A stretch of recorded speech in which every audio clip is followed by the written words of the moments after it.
విజయవాడ ఇంద్రకీలాద్రి అమ్మవారి గుడిలో దొంగతనం జరిగింది. మహామండపంలోని 1వ బ్లాక్లో చీరలు మాయమైపోయాయి. కనకదుర్గమ్మకు భక్తులు భక్తి శ్రద్ధలతో చెల్లించే చీరల దొంగతనం సీసీ కెమెరాకు చిక్కింది. దుర్గ గుడిలో నిఘా వైఫల్యాన్ని బట్టబయలు చేసేలా జరిగిన ఈ చోరీతో అధికారులు అవాక్కయ్యారు.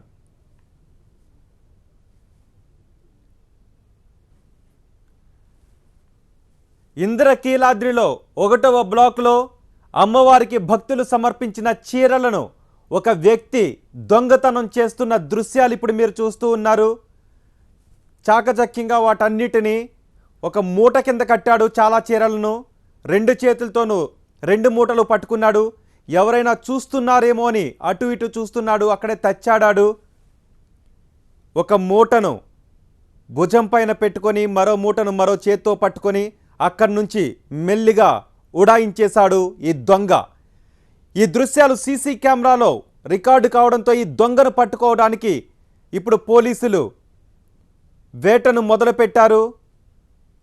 భక్తులు అత్యంత భక్తి శ్రద్ధలతో అమ్మవారికి సమర్పించిన చీరలను అధికారుల నిఘా వైఫల్యం వల్ల ఓ దొంగ ఎత్తుకు వెళ్ళిపోతున్న దృశ్యాలు ఇప్పుడు మీరు చూస్తూ ఉన్నారు. సీసీ కెమెరాలు ఉన్నాయని భద్రతా సిబ్బందిని అక్కడ నియమించటం మానేసినట్టున్నారు. ఈ దొంగకు అదే అదునుగా మారింది. సీసీ కెమెరాలు ఉన్నా లెక్క చేయకుండా అక్కడికి వచ్చి కాసేపు తచ్చాడి అమ్మవారికి భక్తులు సమర్పించిన చీరలను ఎత్తుకెళ్ళిపోయాడు.